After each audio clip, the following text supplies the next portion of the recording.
in this society is a certain level of alienation. I grapple with this because I'm a parent. And I think anybody who has children, you come to this realization, what'll it be? Alienated, cynical intellectual, or slack-jawed, half-wit consumer of the horse shit being handed down from on high? There is not much choice in there, you see, and we all want our children to be well-adjusted. Unfortunately, there's nothing to be well-adjusted to, so that's a real problem.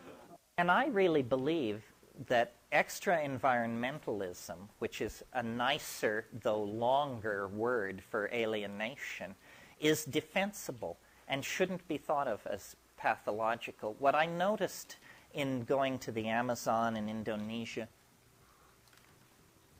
and these places is that the person you want to get to is the shaman.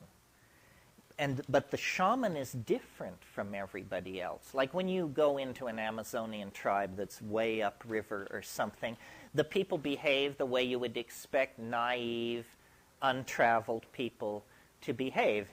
They want to touch your Gore-Tex and, look at your camera and look through the binoculars and fiddle with the can opener and all this. No shaman would ever stoop to such behavior. A shaman knows that cultures are provisional and is interested in you as a person. The other people don't even see you as a person because you're huge, white, strange smelling, and incomprehensible. The shaman sees you as a person, and it's because he is alienated. The reason shamans can do their magic is because they are outside the belief system. I really think that that's true. Everyone else believes, that the guy in the other village can send the mojo and mess with you. The shaman knows that that's not quite how it works.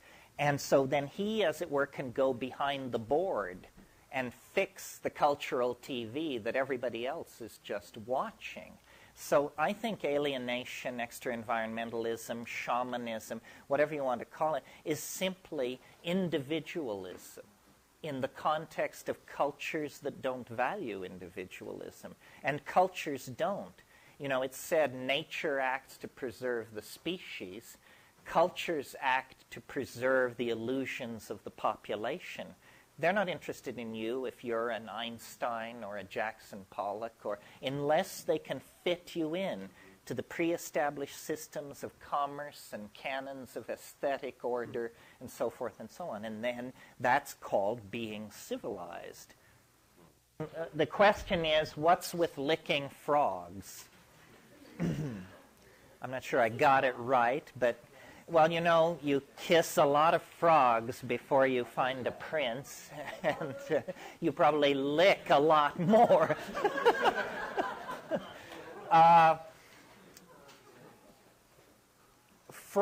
Toads, not frogs. Let's give the devil his due here. Toads of certain species produce a relative of DMT in large glands in their necks. Why this is not clear, considering that this exudate, or this material, will kill a dog if a dog picks up a toad like that in his mouth within minutes.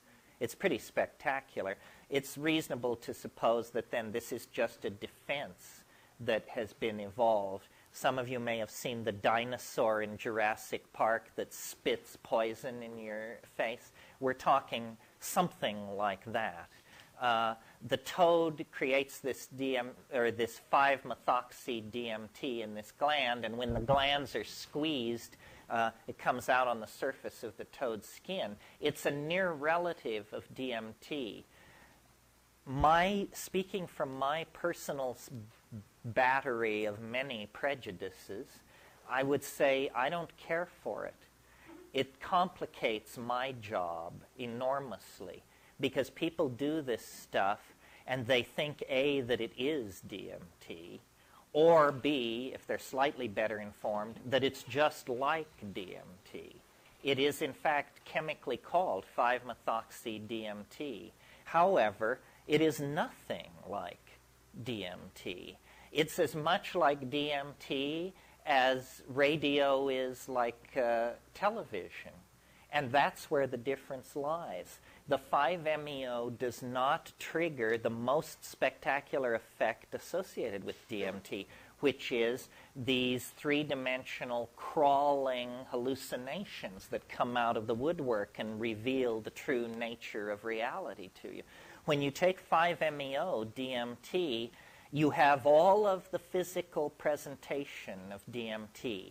There's a sense of a kind of light anesthesia through the limbs. There's a sense of falling forward into a void. There's a sense of losing body boundary. Now, at that point in DMT, those symptoms would give way to the trip. At that point in 5-MeO DMT, those symptoms give way to the beginning of the come down. And people who have never taken DMT sometimes rave about 5-MeO and say, this was the most astonishing thing I've ever happened to me. People who are familiar with DMT can yawn their way all the way through it because you're braced for the DMT thing. I mean, you think, oh my God, it feels just like it. Here it comes. It's going to be upon me. 5, 4, 3, 2, 1. Plus 1, plus 2, plus 3, plus 4, plus 5. It's not coming in. It doesn't come in. And so, and then 5-MeO is fatal in sheep as well as dogs, spectacularly fatal in sheep. And so I guess if you're a sheep, it's counterindicated. Doesn't seem to be harmful in human beings, but with so little data available, I think maybe we should...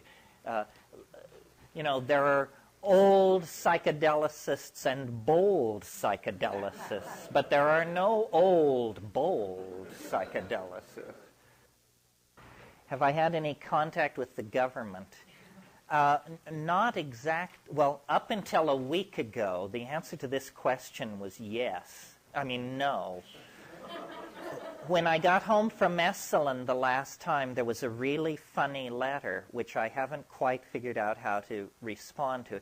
Dear Mr. McKenna, I'm an officer of the California State Police, fascinated with DMT, and recently read the interview with you in the San Francisco Chronicle. I wonder if you would be willing to meet with me and have coffee so we can discuss this at your earliest possible convenience. So, what I did was fairly chicken shit, actually. I found a copy of Food of the Gods, and I sent it off, and I said, this is my latest book, or this is a book of mine. It deals in part with DMT. Give it a quick read, and if you're still interested in a get-together, call me. So I think, I don't know exactly how to interpret this. I've always felt that the reason the government left me alone was because I'm an intellectual. And in the United States, that is the most pathetic, ineffective, and form of non-entity known to exist.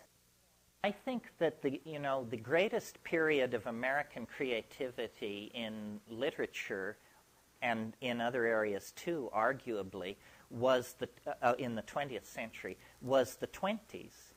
And that's because an expatriate community conducted a critique of American society from a foreign vantage point, in that case, Paris. And I think that in spite of the Clinton hiatus, that the politics of light have not yet come to settle on the land of Jefferson, and that we should be prepared on a moment's notice, basically, to decamp to Prague and conduct all this from there.